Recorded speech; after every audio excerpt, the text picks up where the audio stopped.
Hey, y'all. Welcome to this week's episode of Bama Blue Dots. I'm Kat. And I'm Michelle. This week, we are joined by Mr. Clyde Jones, candidate for U.S. House of Representatives for Alabama's 1st Congressional District. Hello, pleasure to be here with you, and thank you for having me here. We can't wait to learn more about you, your campaign, and your vision for the future of Alabama. But first, we've got some things to discuss. Last week, we started a series focusing on issues facing our state and the people actively trying to tackle those issues. This week, we want to dive into immigration, ICE, and impacts being felt throughout the state of Alabama. But first, we need to discuss the tragedy that unfolded in Minneapolis surrounding the death of Renee Good. I don't know about you, but it really was like a very sobering moment when that video came out. And I think for all of us who've been really in this fight against this administration, specifically ICE, I think it was a really sobering moment of showing us exactly the lengths that they're willing to go to. Scary. It is scary, very, very tragic event, and it could happen anywhere and to anyone. I feel like this administration and the Republican Party as a whole has a really big bone to pick with the state of Minnesota. They are always targeting that state, and it's because Minnesota is the example of progressive socialist policies actually working, and they hate that. And they also don't like Tim Walz because he called them all weird, which they are. I think the thing that really upsets me is the videos out there from multiple different angles. I don't think there's a single angle that you can see that video from and honestly believe that she was trying to hit that man with her car. And am I wrong? Aren't law enforcement officials supposed to always wield their gun with two hands? Well, they should try to, if at all possible. But this whole situation, like you said, everyone saw the film. It's out there for everyone to see from multiple angles. And unfortunately, this administration has tried to change the narrative and rewrite it, even though people can see it with their own eyes. JD Vance coming out saying, well, he has PTSD from being dragged by a car. If you have that bad of PTSD, you should not be in the field. It actually looked up when he was dragged by a car. He busted through a window and grabbed onto the steering wheel of a car, and the man proceeded to drive, and he didn't let go of the steering wheel. That was a very easily avoidable trauma on his part. And then I think the thing that really was like a punch to the gut was when the cop called her a fucking bitch after he shot her in the face and she crashed her car. How can you possibly defend that? Again, this administration find it very, very dependable because immediately they were on the defensive. Often this happens where we try to blame the victim. So it was the whole narrative changed immediately, and that's what we do here. George Floyd died just a mile or two from where this happened. And then he was made, he was a drug addict. He was this, they focused on things that it did not justify the killing of George. Same thing they did to Breonna Taylor, where the cops literally busted into her house and they still tried to find a way to blame her. And so, one of the things I think about too is the way this administration immediately, without any kind of investigation, immediately went to a certain narrative, right? And they want to convince the public of what their narrative is, even though they can see with their own eyes from multiple angles exactly what happened. This whole thing has been an issue before. Back in 2013, the Police Executive Research Forum found that agents would step in front of moving vehicles to intentionally escalate and to justify shootings. It led to policy changes that prohibit this. So this has been an issue before. Unlike most of the whack jobs and idiots that right now, anyone can get a job with ICE. They're hiring anybody. This guy actually was trained. Like, most of them are just kind of being picked up off the street and then, do you want to join ICE? Sure. Okay, here's a job. I know personally of people who work for Homeland Security who that's the directive they have now. They work with ICE. I mean, they aren't hired by ICE there, but they had a whole other mission. But now they're being sent to places like Minnesota to help with those type of things. And I was just talking to a friend of mine this morning who's also retired Army. Never imagined someone coming to me and said, "You're being deployed to another state within the United States," right? So the only thing that would be deployed for within the United States is the National Guard to help with some type of tragedy. Or you talk about PTSD, it certainly bring back memories. And the fact that I spent 21 years in the military defending the Constitution, right? And taking orders. I did deploy to some places that I really didn't think we probably should have been there, but I followed orders. I wasn't gonna follow any legal orders. But to see how, this administration has changed the military, how they have gotten rid of the upper leadership that wasn't, the yes men or yes women, the ones who didn't fall in line and say, "I submit to you, not my supreme leader," right? So, they have gotten rid of a lot of great, experience, great leadership, just to have people in places, that will just bend the knee and do whatever they want to do. Really, really concerns me, to see that. I hope, you know, hopefully when I become a congressman, I can give my experience, knowledge concerning those things. A lot of these people making decisions have never been caught. My question is logistic. So Tim Walz said, he wants to deploy, he will deploy the National Guard. I'm just really floored by the idea of I can't imagine the National Guard fighting the domestic enemy who is the federal government. And that's what's so crazy to me is that we've got states fighting federal government now. We're breaking new ground on this, and it is very frightening, though, that this day and age, with the weapons we have, with the just, it's very frightening. Bring up a great point because the world is watching us, Mm. right? So a cousin from the UK texted me yesterday, or messaged me yesterday. Wow, it's madness going on with this ICE thing, so and and she actually over in the UK, she actually protests against homelessness, right? So she's very active over there. Same thing in Australia. A cousin of mine in Sydney, I messaged her to check on them after the mass shooting now. When they have a mass shooting, the entire country is in mourning. Yeah. They're in shock. Well, and they react and they do something about it. When we have and the reaction to their mass shooting in our country was, see if more people had guns, that wouldn't have happened. One thing that really is so upsetting to see right now is we were a country built on immigrants. Yeah, Absolutely. We're a absolutely. country built on immigration. I remember that was a huge thing. Like, if you ever went to New York City, you went to Ellis Island to try to track your ancestry. Since when did we lose that? Because now all of a sudden it feels like we don't have a really solid understanding as a society of what constitutes an immigrant versus a non citizen versus an illegal immigrant.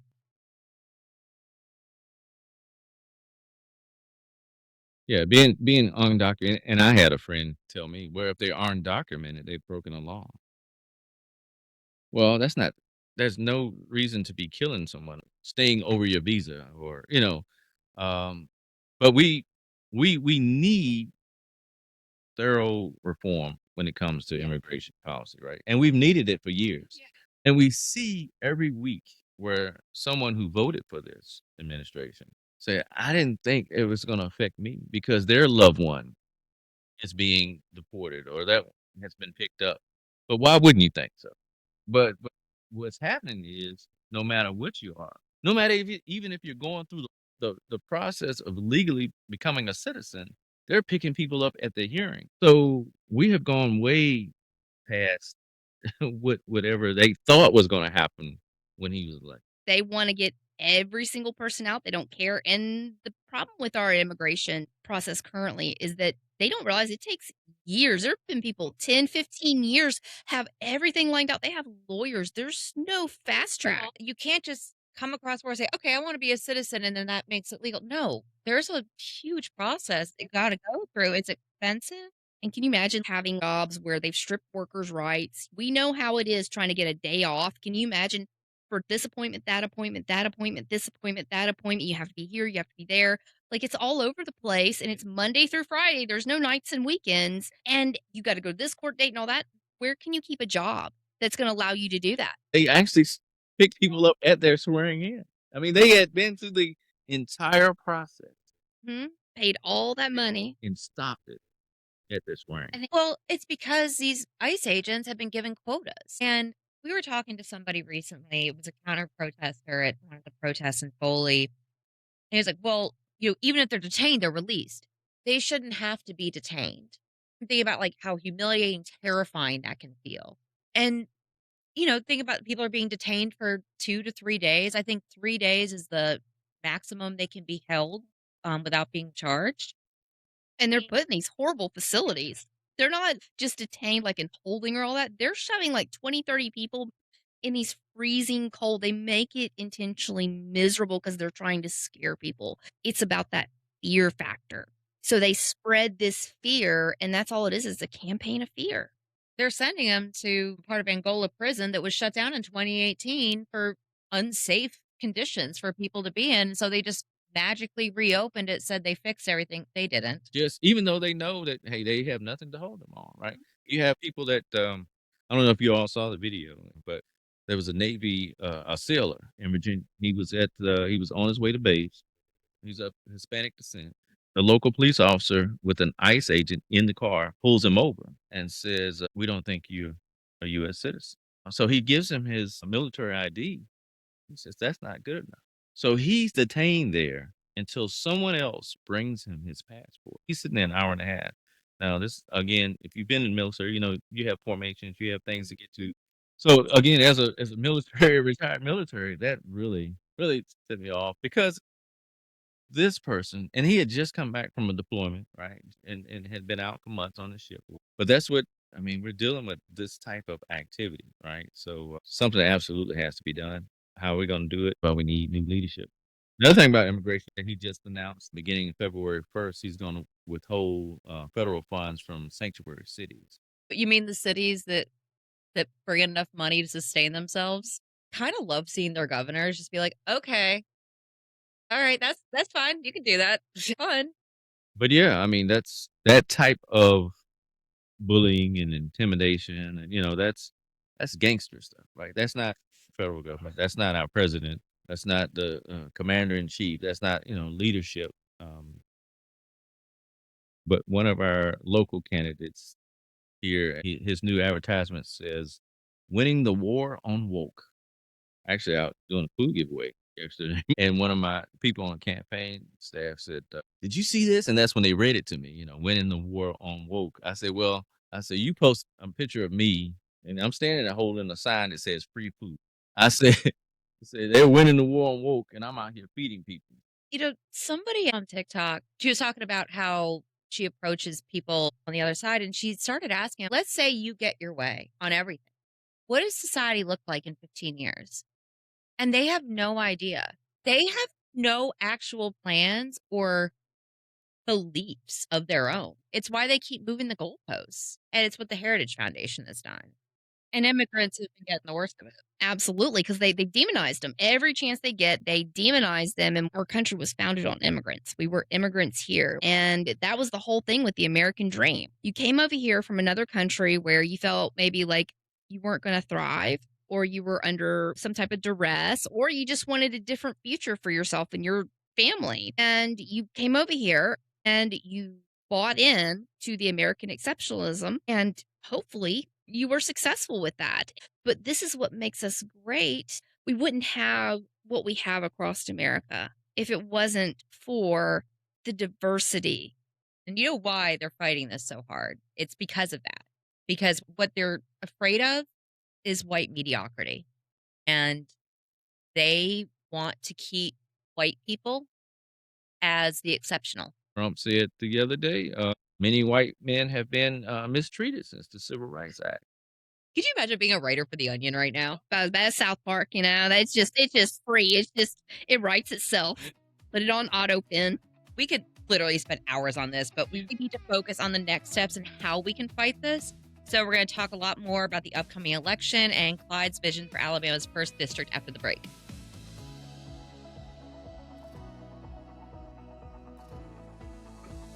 Want more Bama Blue Dot content? Make sure to follow us on Blue Sky, TikTok, and YouTube at Bama Blue Dots, or visit us at BamaBlueDots.com.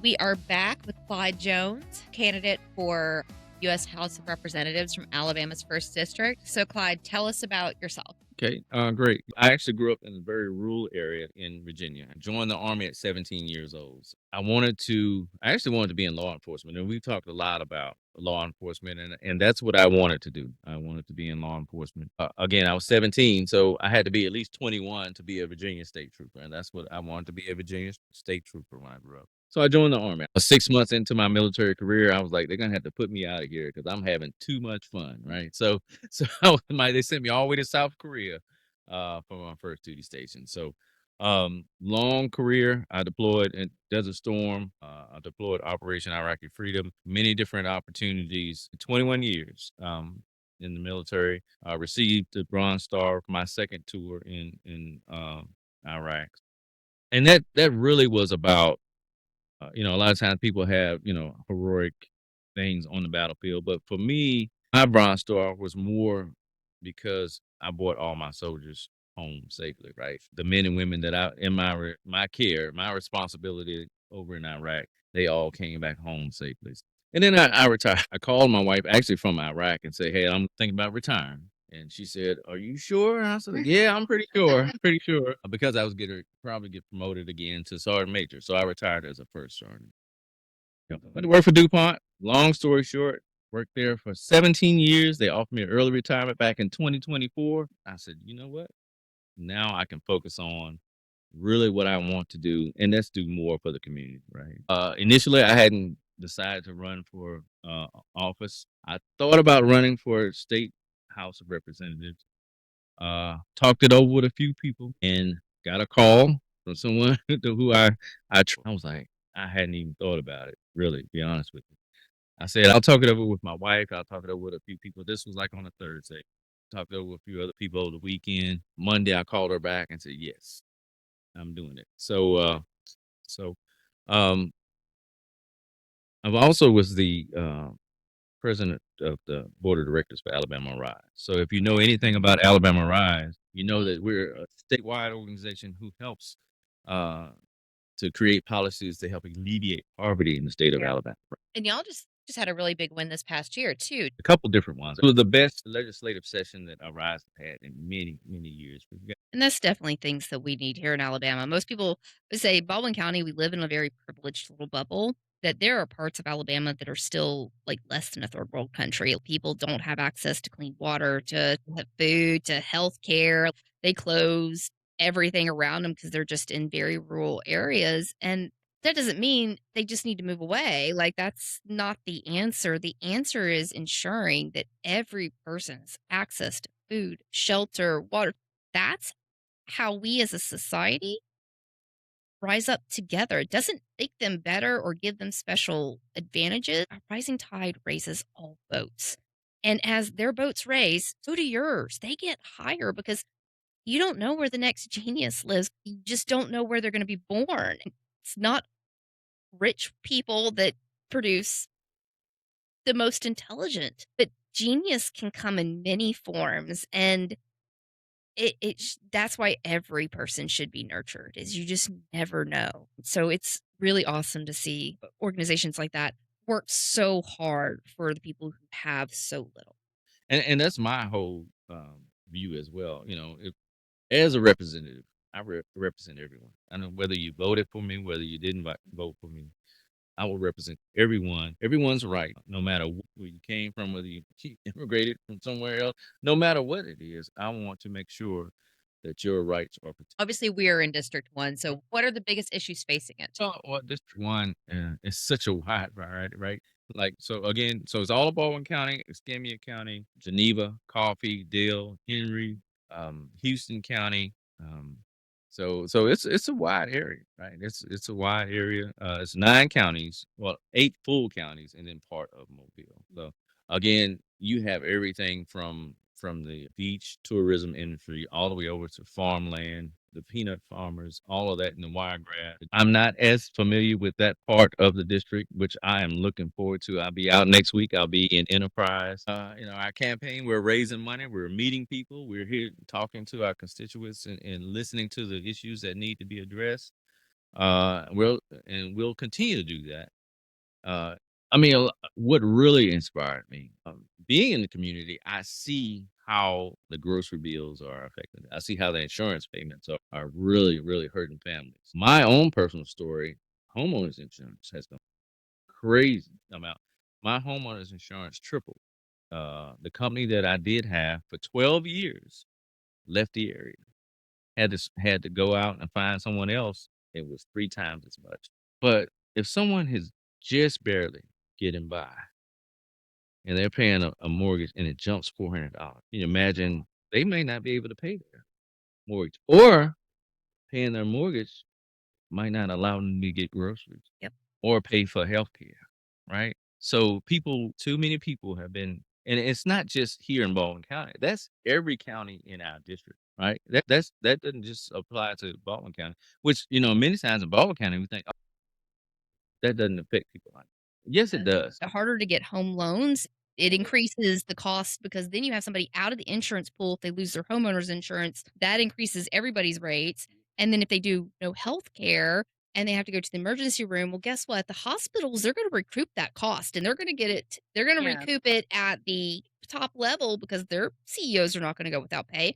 So that includes increased costs down the pipeline that affects me and you. I mean, it goes on and on. And the only trickling down we see are the consequences for Let's these. say the only trickle down economics we actually see trickle down to the cost, not the savings. It's not just here in Baldwin County. Same thing goes for Houston County, for Dothan, all those things. So healthcare is major. Again, that's major for all of us. We've had so many rural hospitals close here in the state of Alabama. And and if we get the right governor with a pen, they can expand Medicaid. Governor Ivy could have, but she refused to. Anytime she's been given the choice between a good choice and a really poor one, she's always chosen the poor. She had the choice with extra money to either give teachers a raise or invest in a water park out in the middle of nowhere. And one would think, let's just give our educators that are handling our youth, and these they're the same children that are eventually going to take care of us when we age. Oh no, let's invest in the water park. And privatize the prison system while we're at it. And that's a major industry in the state of Alabama. In fact, that our legislators, they invest in them. And like that's why they did HB 445. I'm convinced it's because they need to put people into these prisons. Money invested in the prisons, money invested in contractors who build these ice camps, Alligator, Alcatraz, and we had lawmakers invested in that company that built it. They invest into crime is essentially what they invest in. They invest into people committing crimes and keeping them in the system. This administration, I always kind of compare it to an arsonist showing up with the fire hose. So our administration now, they cause the problem and then they come in like a superhero to solve the problem that they created, and like, hey, look at me, I solved this. And if they can't solve it, then they just say it's not a problem. Like Trump saying that affordability is a hoax. I'll tell you what, I moved into this place back in 2018 and we paid $1,100 a month. We have renewed our lease every year. Can you imagine how much we pay now? $2,000 a month. How am I supposed to save up for a home? I just, how am I supposed to afford that? And that's, I think, what a lot of the youth is facing, especially even in this area. I've heard it from the younger crowd. Like my son, he just graduated high school this past year. And, there's a lot of kids who aren't able to even move out of their parents' home because they can't afford the rent, let alone the insurance, the car, food on the table. Like there's nothing. You can't even scrap up enough money between a few kids having part-time jobs. Imagine trying to go to school on top of that, collecting thousands, tens of thousands, if not $100,000 in debt with no guarantee of a job. And just costs just keep going up and up and up. And we have more apartments here than we ever have. I rented here a long time ago, and apartments didn't really go up in price, and there was less apartments and more people trying to rent. And now there's way more apartments, and their price is skyrocketing. I mean, there's a lot of units here that sit empty because of the cost. And that is just, it's crazy to me to see how many people are still voting for this shit. And they don't understand that it's Republican leadership that's gotten them here. When we talk about these people voting for all this. We look at how red Alabama has been, and it has historically been very red. I think the data would beg to differ nowadays, and I think what we deal with is a lot of disenfranchised, especially people who've moved to this area being told, "Oh, we're very red," and because there's not been a lot of Democrats on the ballots, they just don't show up to the polling places now. But looking at even who does show up at the polls, Gary Moore won in 2024 with 78% of the vote, and he got 69% what in 2022 midterms. Um, what's your strategy on that? Like, how are you looking at the data versus what you know about the community versus what you're going to learn about these places that you're still engaging with to try to overcome that? And that's a great question, because I had someone actually, a state legislator, tell me he saw my name on the ballot the other day, and he was like, "Who's this crazy guy that's running?" He's a Democrat. So who's this crazy guy running? And then I actually met him. I actually spoke at an event where he was in Atmore. And he said, "Now I understand. Now I understand who Clyde Jones is. Now I feel good about you being on the ballot." I told someone you have Mum Donnie Riz. I did. I was like, Clyde has that Mum Donnie Riz. Like you can talk to him and you feel good. And you have that same kind of level that he does where you feel like you can sit down and just talk to you. And it doesn't matter where you've been or where you're going, you're still you. Still me, still me. And I just feel like there's enough good people in the first congressional district who don't like what's going on, regardless of what party or how they voted previously. They really don't like the direction we're going in. I truly believe there are enough people in this district to make a change. I'm depending on us having a great voter turnout, us getting people out to the polls, uh, and there being enough people, no matter what party they like, again, traditionally voted for, who are eager to change. Now, is it going to be easy? Not at all. Not at all. Not going to be easy. There's going to be hard work. There's going to be work from now into November, right? But I truly believe we can do it.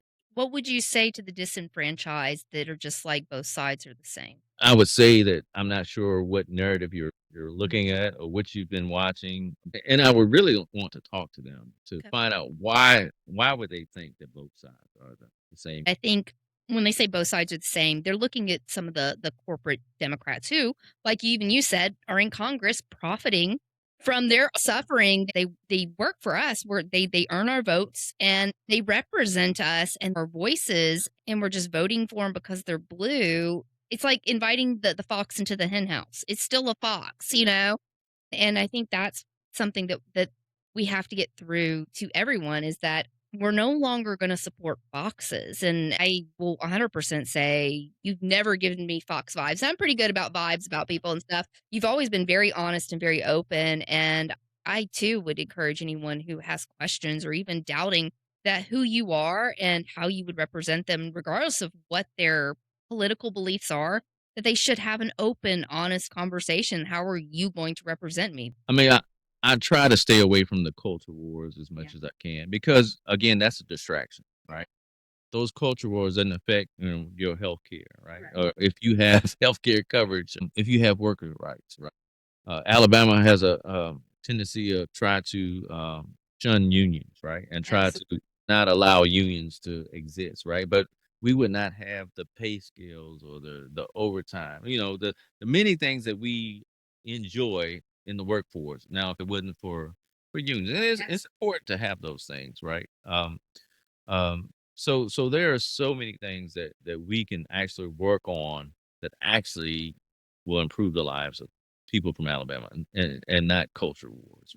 We've got to get back to just meeting people where they are and not take the bait on these culture war things. Well, that and actually address issues that your constituents are facing with a path that leads to a solution that makes sense for that community and not these platitudes. You hear these people talk about these things. Oh, I'm gonna run on this. I'm gonna run on that. And then you're like, okay, what's your timeline? Because I think you said it last episode. You're like, you could promise me $1 million. How are you going to get me $1 million? And that's literally how Trump runs his campaigns, is just to make crazy bullshit promises that he can't keep. Exactly. So, like Doug Jones in 2017, he made it clear that funding CHIP was his priority. What is the first thing you feel like you would kind of lead with? we have to get back to actually following the Constitution. So one of the biggest things for me is to get back to make sure we have checks and balances in place, and that Congress is actually doing what Congress is supposed to do, right? So once we get some sanity back, I think we can move forward to addressing these other issues. Right now, uh, we don't have sanity. Every day is something new, and there's no one to hold them accountable, right? Even even when the Supreme Court rules against him, he's ignoring it. Who's going to enforce it? So that was the whole plan, right?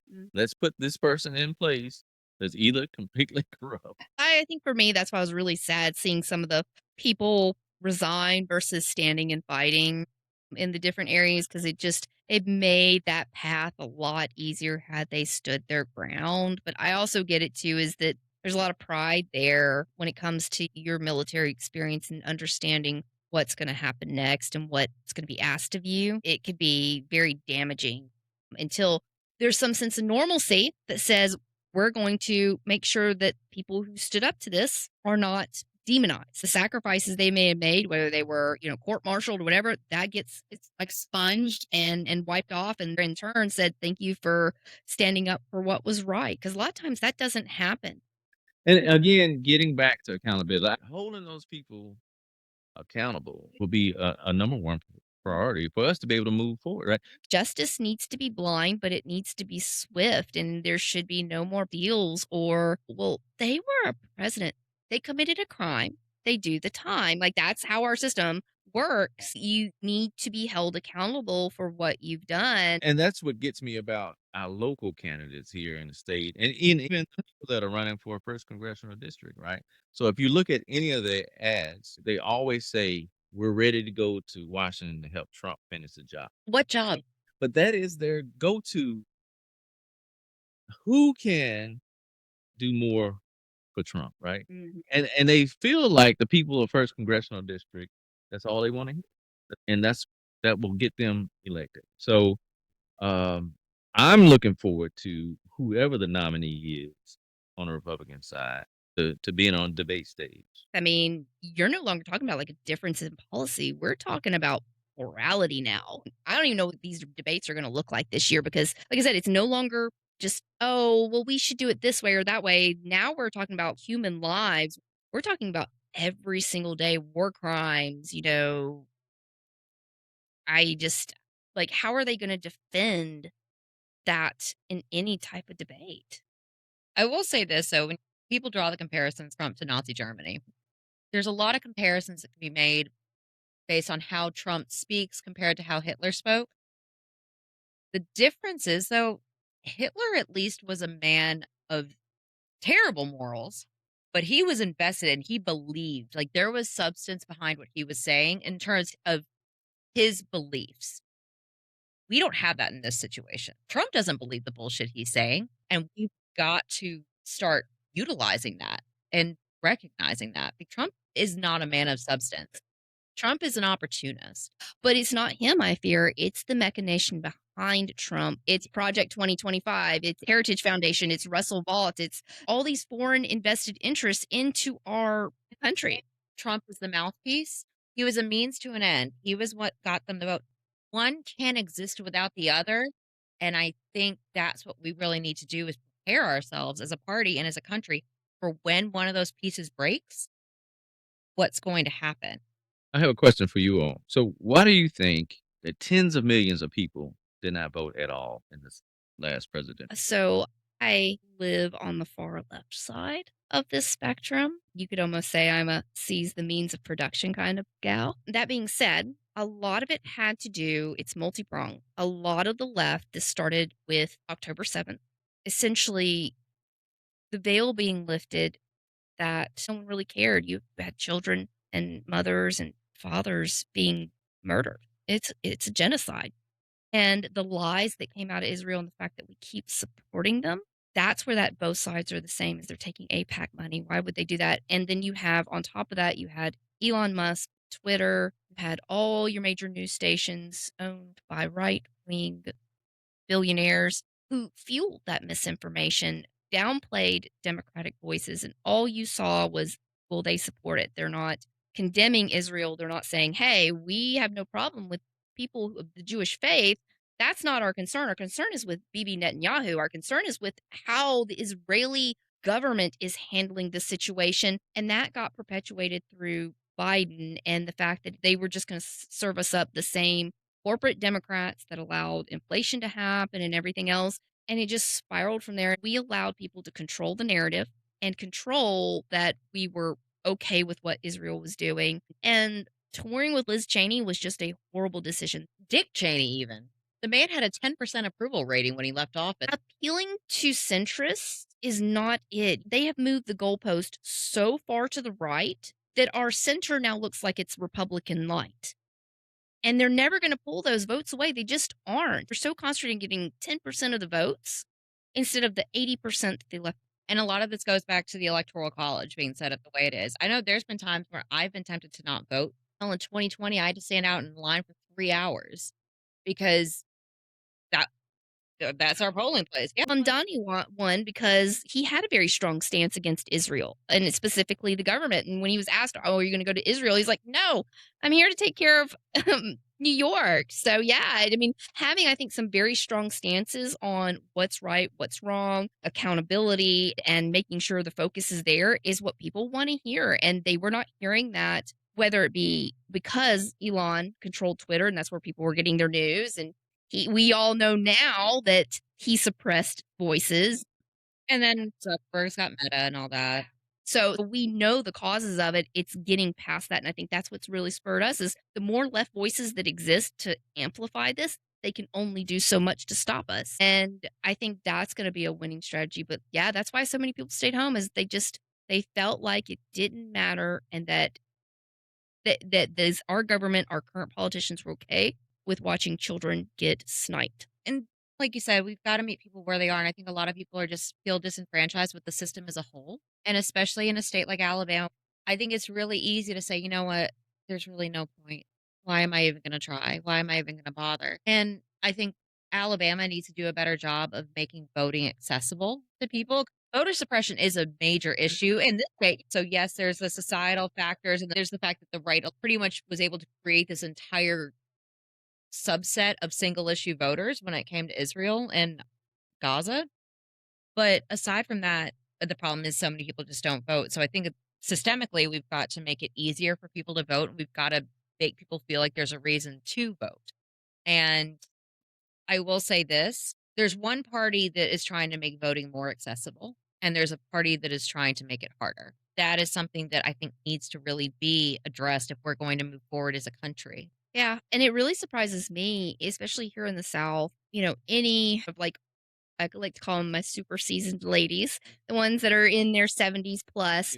They remember a time is even as a white woman, they couldn't get a mortgage until the 80s. They couldn't get their own bank account.